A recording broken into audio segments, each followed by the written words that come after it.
It's my birthday! Yay! Although it's not really my birthday today as I'm filming this, it's gonna be my birthday on Thursday when I post this video. So, yay!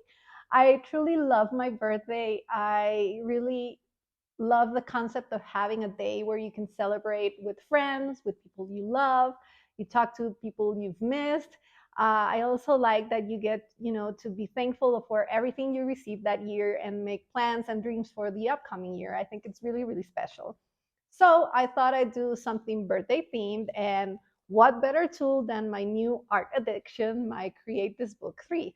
So today I'm going to do some pages, and they're going to be birthday inspired, birthday themed. I've already done one, and it's not that birthday themed, but it's something that called me on my birthday week. So I thought that would be nice. And that's it. Let's see what else I can come up with, and let me show you what I did. Here's my lovely prompt book created by Mariah Elizabeth, and if you want to get a copy, I will link it below so you can start to join in the fun. And the first prompt I chose for today was Create Hope. Draw or attach an image that is encouraging to you. For this one, I really want to be careful of leaving the prompt visible because on my first pages I didn't, and I'm afraid someday I will completely forget what the prompts were about. I really like it more when I leave the prompt visible. Now, for the page, I want to do a sun coming out. That's always a symbol of hope for me. Every time I see the sun out when I wake up, it just makes me feel great, and for some reason, the idea of the sun coming out really relates to my birthday to me. So, here I go. I want this page to be a little bit interactive, so I'm starting with bringing some extra thick paper. You're supposed to make two circles, one supposed to be smaller than the other. After cutting the circles, I mark the centers and match them together. I mark them so I can do two types of cuts. The first one I do a cut through on the line that I drew, and for the bigger one, I cut a slit that matches the size of the small circle with an X-Acto knife. Once I have both of the circles ready, the idea is that the smaller one just slides through the bigger one like in a circular motion to appear and disappear. After I had the circles ready, I thought that it was a good time to draw a little sun on the yellow part of my paper because the sun is what I want to appear. So I went ahead and drew my sun, outlined and colored it with my markers, and then I was giving it some cute little details with color pencils when I messed it up. I do this a lot. I decided to just fix it instead of starting over and drawing another one. So I just erased the stain as best as I could and went over it with my coloring pencils again. It looks a little bit like a Frida. Frida Kahlo, it's a Frida sun. I like it. Now all I needed, according to me, for the mechanism to work is a little lever so you could pull the yellow part around. Now, now. I'm not going to take you through all that it took for me to figure out how to work this. It's a little bit embarrassing how hard it was for me. I tried and I tried different ways to have the sun stop going all around and out of the black circle so it wouldn't slide out. But I couldn't figure it out. Well, I tried and I tried. It was very frustrating. But after spending so much time on this, I figured it out. What you have to do is put a stop on the edge of the sun circle. I mean, the circle that goes around, so it doesn't come out. It just has to be a little bit thicker and it won't go through. It's kind of simple, but for some reason this took me forever to figure out. This was the first long part of creating this page, and I thought it was gonna be all downhill from there, but no. I then wanted to place my sun on the page with some kind of nice background. So I took some extra paper and tried to design something. I wanted to cut a second circle to leave the prompt visible and make some kind of composition between these two now circles I had in my pages. But honestly, I hated everything I came up with. It didn't make sense. So new plan, I decided to instead glue my circle directly onto the page, and then I was going to do this hard design, that was like bubbling up. And I thought it would be nice, so I turned the flowers in the prompt to little hearts to match the idea. And I was starting to fill all of the page with color hearts when I realized I hate this too. Okay, new plan again.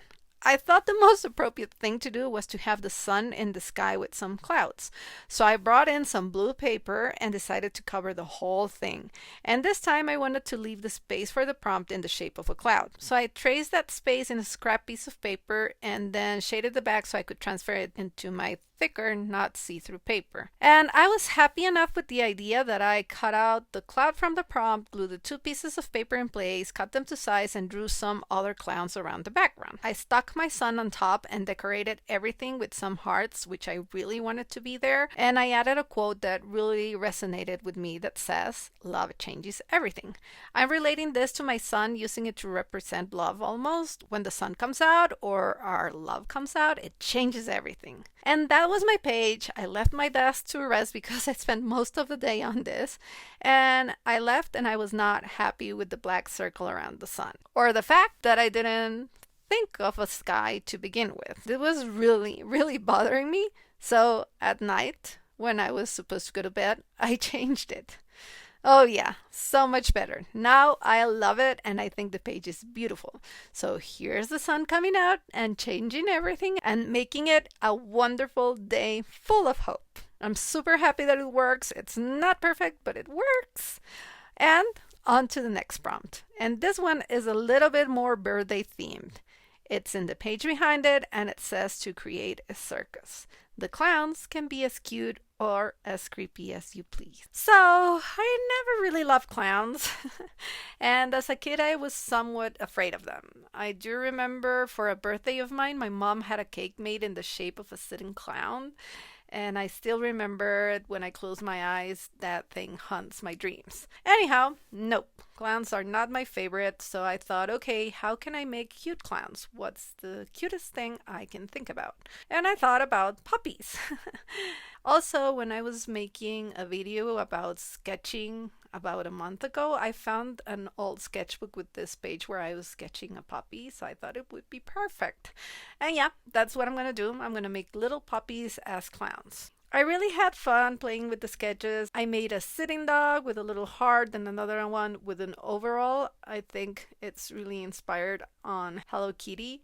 You know, her classic image looking to the side. This one is wagging its tail, like in a downward dog position. My dog does that a lot and I love it. And I just want to seem like they're celebrating, like they're having fun. And I'm trying for all of them to be a little bit clowny, but not scary. Just like cute with accessories and stuff. When I was finished sketching, I erased and I changed most of the faces because I wasn't so happy with them until I got them all to look a little bit more cohesive and above all cute. I think really the face is where the cuteness lies. I mean, the bodies with the big heads too, but it's the face. When I was happy with everything, of course, I was going to outline my drawing, but instead of outlining, I decided to just go ahead and trace the illustrations on an extra piece of cleaner paper. I went ahead and colored them with my alcohol markers, which is the main reason I drew them in a separate page. I don't want them to bleed through. And I detailed my coloring with color pencils. After I was done coloring, I thought these were so cute. I think they look great. They're sweet even though I did the freaky clown face painting. They still look nice and cute. Oh, I also made this birthday sign for them to hold and now I'm going to put everything together in the book. I wanted to have a background, so I recreated the same tent that Moriah drew as a prompt and I mindlessly grabbed my alcohol marker for that, and of course it bled through like crazy. It even bled through like 3 pages down, but that's okay. I'll fix those later when we get to those, I guess. Finish the tent with color pencils instead of markers to keep the bleed from getting worse, because it's really bad already. Anywho. With that background ready, I cut all of my little puppies and then played with them around on my page until I found a composition I liked. And I just glued them in place. I'm not really worried about how well these are glued to the page because I know I'm going to go ahead and put some packing tape on top of it. I have to tell you, this is the worst I've done with the packing tape. There's so many wrinkles on it and I was so sad about it because I really, really love this drawing. But oh well. It's not that bad now that I see it in editing. For the sign, I also covered it with packing tape to make it more durable. And then I cut these 2 little strips of paper, which I measured, folded, and glued into these rectangles, which are the piece of paper that moves and will allow the sign to pop up and down. I wasn't really sure how to do this again. I'm really like experimenting as I create with this book, so there's a lot of trial and error and frustration. This time I'm trying things out so it won't be as terrible as the Sun page, so I just tried it with a little washi tape to see if the mechanism would work on the page, and actually it did, and it did pretty well just with the tape. I glued the paper side, but the side where I needed to glue paper to the packing tape was giving me a little bit of trouble with the glue. So I decided to just go ahead and do it with some washi tape, but you could see that, and I didn't like it, so I ended up replacing that with some clear Scotch tape, which worked perfectly. So here we have it, my second page. It's my little birthday clowns that I love, love, love. I love them. This definitely makes me feel better about clowns. Let's go to the next prompt. And for this one, I'm doing the page that says to create a mythical creature. Draw your own mythical creature. Well, I decided I want a birthday mythical creature. A creature that spreads joy in the day of your birthday, that brings you the gift of love, even if you're feeling down, or even if you don't want to celebrate with anyone, this is the creature that will make your day brighter. At first, I thought of doing a panda bear, but I've done so many pandas already. I love them. But I thought of another animal that I love, and it's a lion. My idea is to have this beautiful lion that has wings and flies around looking to fulfill birthday wishes. He spreads love and joy. I did struggle a lot with the sketch because I didn't know how to do it so you could see the small wings on his back, and I wanted him to have his paw like throwing the hearts like confetti almost. It was a tough one, but at the end I had him sitting on a cloud, and the cloud was then dropping stars. Then the idea of having him sit on a cloud with stars falling seemed too familiar. I thought, oh, I'm going to change the story. Now he's a tiny mythical lion that is the size of a little hummingbird, and he actually flies around and no one can see him. Very few people in the world have actually confirmed seeing him.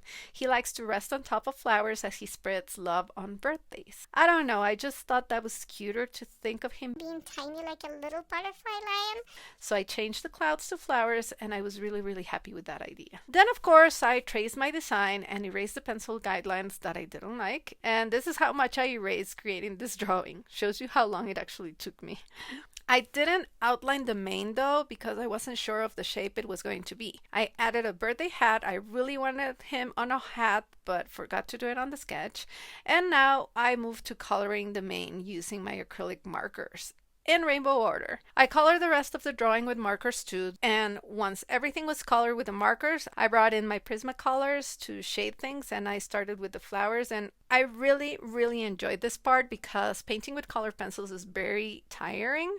But if you have a solid background, you don't have to paint as much, so it's just easy to add details. I also added some details with my Poscas to the wings and to the little hat, and I was loving creating this illustration. And once it was ready, I took my micro pen again, a thicker one, and went over the whole thing.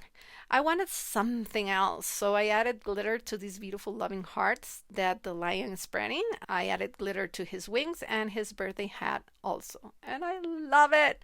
Love it. I definitely need to start using more glitter now. And with that, this is my final page of the day. Or is it? I did create an extra page of camera, and I created this one because I found that the very last prompt of the book says to create a resolution for the year. I don't know how Morai intended this, maybe for New Year's, but for me it's perfect right now that I'm starting a new year in my life. The prompt said to write one big thing you want to accomplish this year, and for me, that's YouTube. For this illustration, I drew what I need to make this happen: my time, my love, you, and to build a community, my ideas, which are symbolized by the stars, and of course, drawing and painting. Now, there's a lot of free space on this page, and I left it blank because I thought it might be fun to put your suggestions here. So if you want to suggest an icon or initials or whatever in the comments, and I'll keep adding them to this page in future Create This Book videos. I really want to make my channel grow and make this my job.